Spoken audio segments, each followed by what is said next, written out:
let's see. Let's see if we can share it later. Would love for everybody to see Lisa in her real Halloween uniform. It's awesome. And we're excited to host Cynthia Kane today. Yeah, Cynthia Kane today. And what a fun session with Nick yesterday, right? I mean, oh, what a guy. My goodness, he cracked me up. I laughed so hard. Would love to know if you were there live, raise your hand, or if you've caught the replay. Live, yes. If you haven't caught the replay, highly recommend it. And we uploaded a link to his Conscious Questions, which I went back and read this morning. Incredible.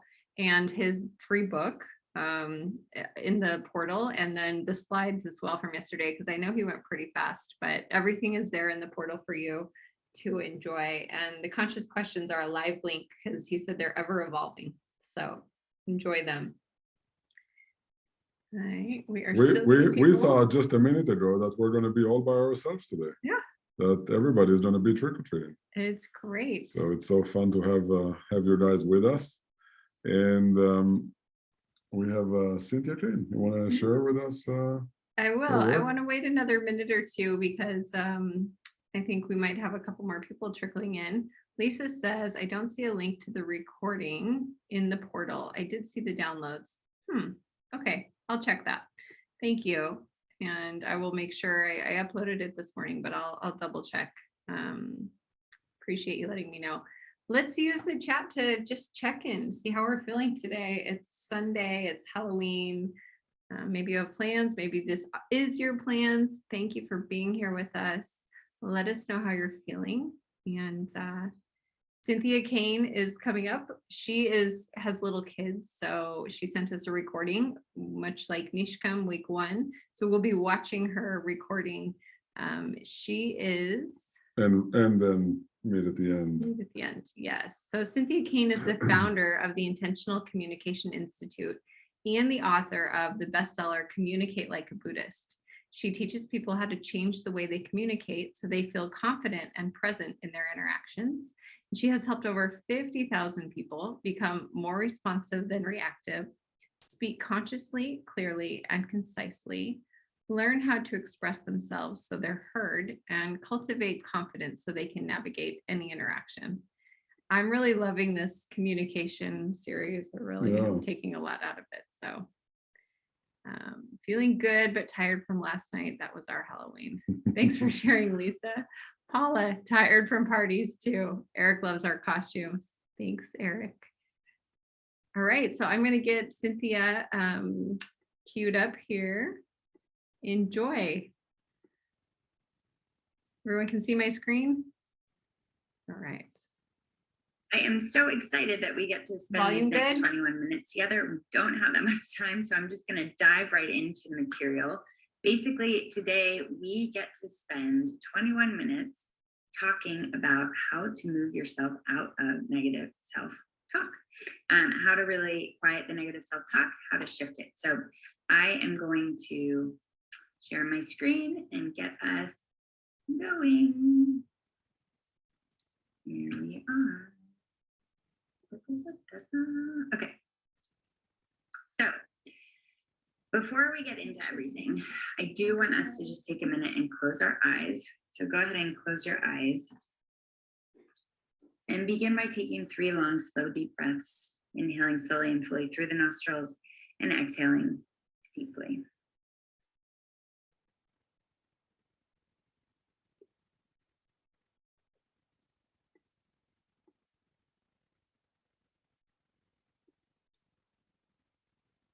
And you can let your breathing return to its natural rhythm. There's no need to force or control the breath. Just let it be natural, let it be easy. And I want you to call to mind a moment where you were really hard on yourself, where you talked to yourself in a way that was really hurtful. You were maybe angry at yourself. You were beating yourself up. This could have been 5 minutes ago, potentially. This could have been 10 minutes ago. It could have been a week ago. Just find that moment. And pay attention to the language that you're using, where you are, who you're with, or maybe you're alone.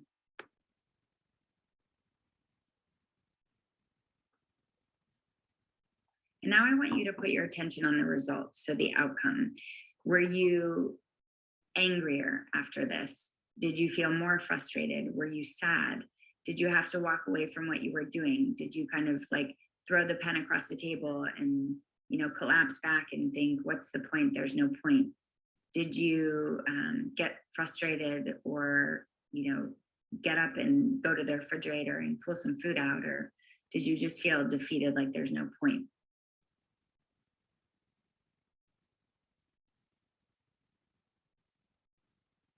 And now let this image go. And I want you to call to mind a time where you were really nice to yourself, really kind to yourself. Maybe you celebrated yourself in some way. And again, pay attention to where you were, who you were with, the language you were using, and what was the result? Did you laugh? Did you smile? Did you get excited? Did you dance? Did you call somebody that you love? Did you share a hug? Did you feel proud?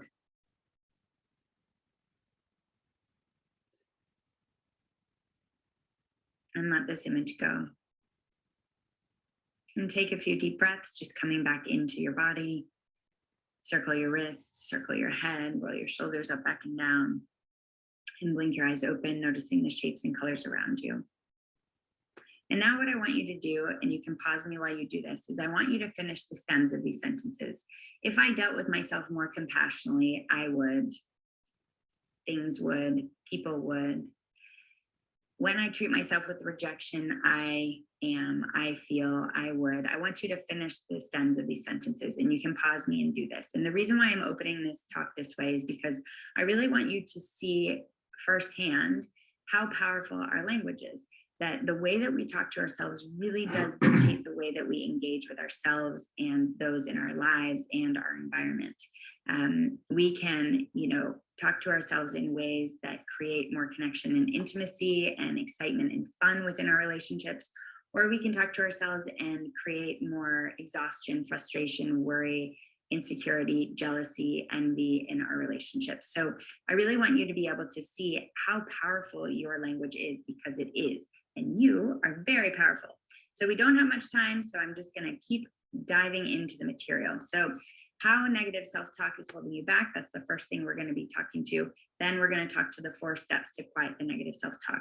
So before we get into it, I definitely want to tell you a little bit about why you should listen to me, because it would be a waste of time pretty much if you didn't know that I know what I'm talking about. So I have been where you are. I am still in that place of practicing daily, shifting out of my negative self-talk and quieting the negative self-talk. And, you know, I used to really be down on myself, beat myself up, was extremely judgmental, very critical. And I often just would compare myself to other people and feel less than, and talk to myself in a way that would put me down at every opportunity that I got. And what this created for me was just a lot of feeling stuck and feeling trapped in the way things were, and not really understanding how to move myself out, how to really enjoy my relationships, how to move forward in my career and maybe take risks and do things that I wanted to be doing.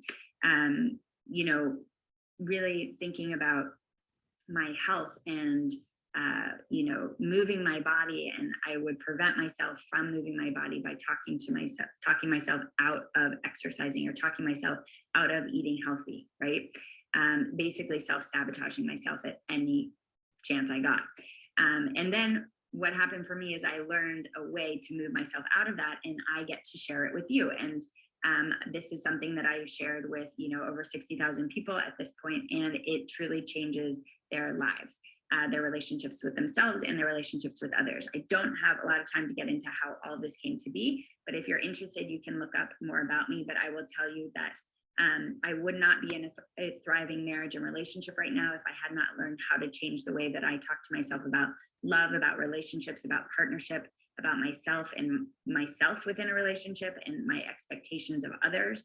I would not be able to be, these are my 2 kids, Holden and Maya. I would not be able to enjoy parenting like I do and being a mama like I do if I hadn't learned how to work with myself in the moments where I feel like I'm a bad mom, or that I'm, you know, blaming myself for things or worried about things or anxious about things, how I can change my relationship to myself in that moment so I can show up differently for my children. And I share this with others. Yahoo ranked me as the #2 coach, communication coach to watch in 2021, and I've been teaching this work since 2015. I'm the best-selling author of How to Communicate Like a Buddhist, Talk to Yourself Like a Buddhist, and How to Meditate Like a Buddhist. So you can learn more about me at any time, anywhere. We're going to get into it today because we don't have that much time. So how negative self-talk holds you back. So you might already be feeling this, because if you're here on the call, you know that you are talking to yourself in a way right now that you don't like, that really just doesn't feel good. Or you are really just sick, like I was, really, of hearing my own voice, and I wanted a break and I wanted some quiet. So maybe you're starting to see how it holds you back. Maybe you've known it's been holding you back for a while, but you just didn't know what to do about it. And I'm going to share with you how to move yourself out of it today. So it can hold you back from feeling capable, from feeling successful. And all you want to do instead is just kind of lie on the couch and binge watch Netflix. It can make you feel like you are not lovable, that you don't deserve to be in a healthy relationship, or, you know, that you aren't ready to go out and find a relationship, right? It can hold you back from feeling and being lovable, right? But also feeling that you are lovable. It can hold you back from feeling smart and capable and successful, and instead have you feeling like a failure, or that you're stupid, or that everything is your fault, or that, you know, you're constantly making mistakes. It can keep you in a state of just feeling very, very small. It can prevent you from having fun and living like an abundant lifestyle, because there's maybe so much worry and fear around change or opportunity, and, you know, talking to yourself in a way that holds you back from experiencing new things. And so it leads you to potentially just kind of shut down in those situations and reject them. It can prevent you from feeling calm and peaceful. Everything maybe feels really, really difficult, or really hard, or very complicated, or it just constantly feels like there's so many fires that you need to be putting out, right? Like that type of language can prevent you from feeling any type of ease and any type of peace. And all you really start to feel is a lot of overwhelm by the way that you're talking to yourself. So you have overwhelm, you feel frustrated, maybe envy, there's judgment, there's jealousy, there's blame, all of this, right? You can start to feel lack in all areas of your life, lack of love, lack of money, lack of health. You know, enjoying the moment with people is very difficult. Enjoying time with your kids, your partner, your friends. It's just, you know, maybe a constant worry or a state of just distraction, or something going wrong, that you're talking to yourself in the moment that you can't enjoy where you are. And I can talk to this, you know, this morning, this is Raya, my youngest, and I woke up right away because I heard her on the monitor and she was crying, and immediately my self-talk went to, I got to go get her. She needs me right away. She must be upset. I need to make sure that she's all right. And all I wanted to do, because that totally stressed me out, was rush me out of bed, not go to the bathroom, not brush my teeth, not take care of myself, and go directly to her. But instead, because I know this practice that I'm going to teach you today, the Kane intentional communication practice, part of it, right, that I'm going to teach you today, made it so that I can slow down. I can look at the monitor and I can choose to talk to myself differently in that moment. I can say to myself, I can take my time. She's okay. She's healthy. She's fed. She's safe. And because of that, I was able to calmly start my morning, do what I wanted to do for myself, and then walk into her room and say, good morning, lovely lady. And we were able to have, you know, a wonderful morning together that was more gentle. Whereas before, it would have been me rushing in there frustrated and annoyed, and, you know, that directly translating into the relationship that we have in that morning. Okay, so negative self-talk can look different for everybody. Sometimes it looks like it doesn't matter if I say something or not, he's not going to listen to me. You know, it can look like I always say something wrong, and then the argument goes from there. I'm bleeding money right now. It's not going to work out. Sometimes it might look different, right? It might look like I can't fit into any of my clothes anymore. I've hated my body ever since I can remember. He doesn't think I'm attractive. I can just tell. I'm never going to be able to afford to have a place of my own. I'm always the one messing things up.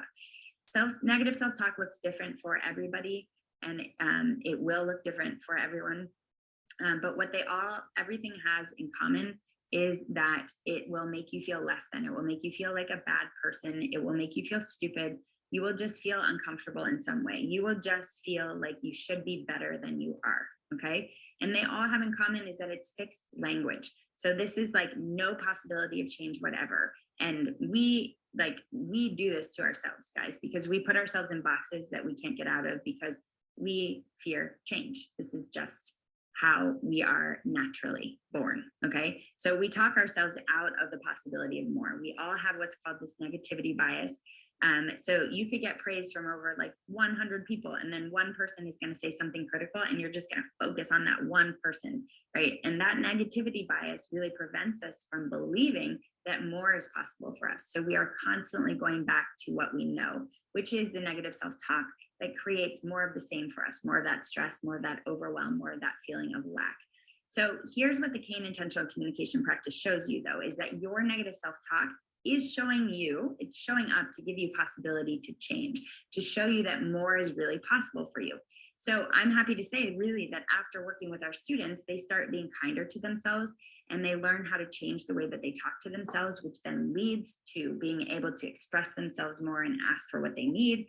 And that changes their relationships and perspective. So it makes things easier. It changes their relationships with their bodies, from disgust to nurture, from money, from lack to abundance, from in love, from anger and disconnection to reconnection and ease. And it really gives you this opportunity to change how you show up in your most important relationships. So what I want you to do right now, and you can pause me again, I want you to take a piece of paper and I want you to write down the following kind of buckets: relationships, physical appearance, work, finances, personal development, hobby, spiritual path. And I want you to identify 2 to 3 phrases that you hear yourself saying again and again that have you feeling less than, that make you feel like you should be better, or you should be doing something differently in these areas, right? Or things that are not going to happen for you. Over and over, the loop that you play around these things, I want you to write them down, okay? And I want you to identify what they're preventing you from having in your life. What are they preventing from happening in your life, keeping you far away from? So pause me and do this, and then come back. Okay, you're back. So you have the phrases. She is super fast. Okay, we are going to take a minute to do this. I think it's really important. So we'll come back in 2 to 3 minutes, if that's enough time. Why don't you guys give me a thumbs up or a hand in the Zoom when you're good to go, if you know how to do a reaction.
Okay, let's take just another minute or so.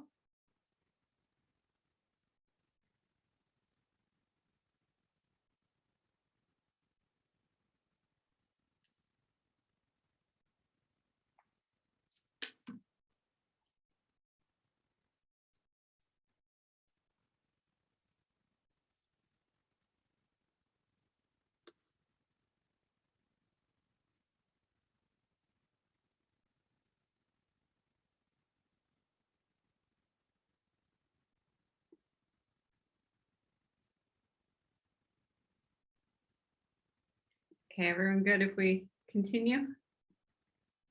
The replay is always available to you.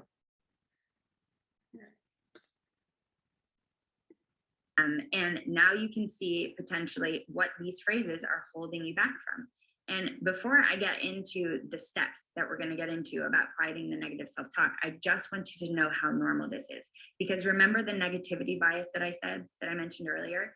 So as humans, we have this negativity bias and we focus on the negative. And in 2005, the National Science Foundation, they published an article regarding research about human thoughts per day. And the average person has about 12,000 to 60,000 thoughts per day. Of those, 80% are negative and 95% are exactly the same repetitive thoughts as the day before, and about 80% negative. So this is our default way, guys. So that means that we actually have to learn a new way of interacting with ourselves if we want to create more ease in our lives and health in our bodies. Calm mind, calm body. Stressful mind, disturbed body. How do we get a calm mind? By talking to ourselves in a way that is helpful and kind and honest. How do we get a stressful mind? By talking to ourselves in ways that are hurtful and create more discomfort. So to make our lives easier, we need to create a new relationship with our negative self-talk. So let's get into the first step of quieting the negative self-talk. And here we go. So the first step is to listen. The most important step in quieting your negative self-talk is to become aware of it. And it is really subtle, you guys. Sometimes we start working with students and they're like, I don't talk to myself in a negative way. And then after a week or two of listening to themselves, they are surprised because, again, it shows up very differently for everybody, okay? And so the first practice is to start to listen to your language, to your stories, how you're talking to yourself. And I'm going to highlight for you the 7 types of negative self-talk that you want to watch out for. So you're going to watch out for overreaction. When you go into those modes of like, everything is terrible. This is the worst possible scenario. This happens to me all the time, right? When you get into overreaction, you know that you are in negative self-talk. When you get into personalization and everything is your fault, I'm responsible for this, everything is my fault, I'm the one to blame. When you go into that mode, you are in negative self-talk. Absolute language. I'm a bad person. I always show up late. I never have been good with money. I will never have a relationship that, feeds my soul, right? When you get into absolute language, when it's fixed and you can't move, that is negative self-talk. When you get into assumption, he thinks I'm not good enough. My boss thinks that, I'm not going to be able to make the deadline. Can you believe that she thinks that, I'm afraid to put myself out there?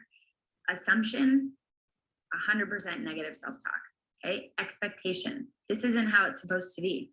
I should be married with kids right now. I should be making more money right now. I should be, on a beach right now. And instead I'm, grinding away at my day job. Expectation, reality. Okay. When you start to hook into those, I'm supposed to be, I should be doing, negative self-talk. Comparison. Why can't I be like Jenny, who lives down the street, who wakes up in the morning and she works out and she's smiling all the time and she's happy and she's talking to this person and she just seems so open and so lovely. Once you start to compare yourself to other people, you are in negative self-talk land. Okay. Regret. If only this hadn't happened. If only I hadn't gotten divorced. If only I had paid off my credit card debt, right? If only I had taken that guy up on his offer 3 years ago to join him in his business. Any type of regret, that is blaming yourself, that is shaming yourself, that is putting yourself down, okay? Negative self-talk. Second step, explore. After you start listening to yourself and becoming familiar with the way that you talk to yourself, you have to explore where it comes from, because the negative self-talk, it's always coupled with a judgment and it comes from somewhere. So it either comes from a past experience, maybe, you were in 6th grade and, you went to a school dance and people, as you walked by, said thump, thump, thump, and you took that to mean that you were overweight. And since then, you have basically been telling yourself that you are overweight and that, you are unattractive. That could be from a past experience. Societal influences, movies, social media, magazines, culture. What is it telling you about yourself? What is it saying to you about who you are? How is it changing the way that you're talking to yourself about yourself? Scarcity, lack, right? There's not enough to go around. There's not enough love to go around. There's not enough success to go around. There's not enough money to go around. This is where our negative self-talk often comes from: past experiences, societal influences, or this feeling of scarcity, right? There's not enough. So you want to start to see where your negative self-talk is coming from, because, and if you can't see it, that's okay. But it's really just, what's really important to know here is that it's not yours, right? You have not chosen to talk to yourself in this way. It's not you thinking this stuff about you. It's you having been exposed to a lot in your life that creates this negative self-talk, okay? So really the important thing is to see it as flexible and not to see it as fixed, but something that you can change, right? You can change the way that you are connecting with yourself in that moment. And the call to action when you start to notice your self-talk is to create more and feel more of that which you crave, right? As opposed to get angry at yourself because you're seeing the self-talk. So then we get into the third piece here, which is the active questioning, which helps us focus on the facts, what we know to be true, instead of the story that we often create, because we are story-making creatures and often we use our imagination very unskillfully. So we want to ask questions like, what story am I creating right now? What judgment am I making about myself? What do I know to be true? How do I want to feel instead? You know, if I'm feeling like a failure and I'm feeling irresponsible and I'm feeling invisible, how do I want to feel instead? And what steps can I take to make myself move more toward that? What am I making this mean? Am I making it mean more than it does, right?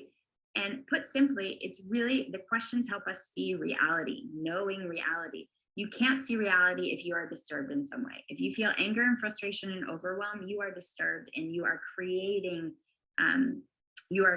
negative self-talk, right? That keeps you in that state. But what we want to try to do is get out of that state to be able to see the truth. And we do that by asking ourselves questions. So much of our negative self-talk is delusion, and it isn't real, it's false. We've created it really to keep ourselves down and stuck and sad and alone. And when we start to look at the truth, we can see that we're exaggerating, we're assuming, we're supporting whatever it is that we want to feel in the moment. And the practice of being honest with ourselves, it is not easy to do, you guys. It's not. But it's mandatory if we want to start to quiet the negative self-talk. And to do this, we want to start asking ourselves those questions. We also want to bring in this sense of friendliness towards ourselves. So to start cultivating a want to support and be there for ourselves in these moments. So, you know, to know that we are good and deserving and gentle. In Buddhism, this is our Buddha nature, right? So see if in these moments when you're seeing yourself and you're judging yourself and you're creating more feelings of lack, can you match your mood? So if you're down, can you come to yourself and be like, I see that you're upset right now. I see that you're annoyed and you're overwhelmed and you're feeling jealous and you're feeling less than and you're feeling stupid and you're feeling scared. I see it. And I just want you to know that I'm here for you. Help yourself in that moment. Soothe your own suffering in soothe your own suffering in that moment, and just let yourself be heard by you and be there for yourself. Don't beat yourself up for being down. Just connect with yourself in that moment and become more friendly to yourself in that moment. Okay. So this next step, in the last step, is release. So this is very important, because what we have to do is we basically have to put down what is no longer helping us have the connections that we crave, the freedom that we want, the wealth, the love, the time. So this is really what it looks like. It looks like releasing, looks like noticing your negative self-talk. And in the moment, you may not be able to know where it comes from. That's okay. But to know that it's something created. And then you move into, what do I know to be true? How do I want to feel instead? And then it's surrendering, saying to yourself, even though this may happen, or even though I feel this way about myself, or even though I'm thinking this about myself, I deeply and completely love and accept myself. It's saying I give all this doubt and fear and stress over to something greater than me to carry. It's then moving your attention to that which you want, or that which is going to move you more in the direction you want to go. Okay, this was really quick. 21 minutes, we're actually over, but these are the steps to move you out of the negative self-talk and to shift you into start connecting with yourself in a way that is helpful, kind, and honest. So what I want you to do as kind of your homework is I want you to pick one of the phrases that you identified earlier in the exercise we did at the beginning, right? And I want you to identify, all the pieces that we talked to. Okay. So you've got the phrases. I want you to identify where it comes from. I want you to start asking yourself questions about it to move yourself out of the negative self-talk so that you can start to change it. And then I want you to release it. Okay. So basically you're going to release this over to something greater than you. You're going to put it down, and you're going to say, I deeply and completely love and accept myself, even though that might happen right now. I'm safe and healthy, right? I'm smart, all the things I deeply and completely love and accept myself. Okay. So we now know what holds us back, the practice to quiet it. And so in this moment, what you guys have is steps, right, that you can start to take to move yourself out of the negative self-talk, to quiet the negative self-talk. And in the moment when you start to listen, you listen to it, you acknowledge it, you see where it comes from, you see that it's not yours, right? You become friendly toward it, you soothe yourself in that moment, meet yourself, and then release it. Okay. So I hope that this was helpful for you. And I'm excited to, connect with you if you're interested to find out more about the work that we do in the Kane Intentional Communication Institute. Mwah! Lots of love. All right. That was fast, but awesome. Chop, chop, chop. Yes. Now it's like a code, right? Now we need to embody it and integrate it and figure out how do we do this. Well, I have my starting point right here. Yeah, I know. So me too. Did everyone find that helpful? I found it really helpful to journal out the questions. Yeah. And I think I would like to revisit these with Nicholas's questions. Yeah, Like, what's the best that can happen? What's this? Right. Yeah. The thought of the positive, Mhm. why would I overcome this pattern? Right. Thank you all. Let's give a little preview for tomorrow. We have Dr. Francois Booker-Drew joining us tomorrow. She's been live with us a few times, maybe just a couple times. Yeah. She is going to be coaching us on resiliency in the face of resistance, how to extend empathy to ourselves and others while recognizing the many life lessons we have obtained as a result from this time in our life. We will learn how to bounce back after difficult situations and developing the ability to watch our thinking. So a lot of observation this week. That's fun. That's the nurturing side, right? And this is Right. where we're nurturing tools for the future. So we dropped a link to book a session with Cynthia Kane. And with no description. With no description, but the link is there if any one of you wants to schedule it. And one word takeaway, either in the chat or down on your paper in the journal. And we'd love to see all of you and maybe more tomorrow. Yes, same tomorrow. time, same place. Yes. Enjoy your Halloween, everyone. Yeah. Stay safe. Stay Thank crazy. you. And I'll check on that Bye. response for Nicholas yesterday. And let's get off mute. Yep. All right, off mute. Goodbye, everyone. Thank you. you. Good Bye. night. Good night.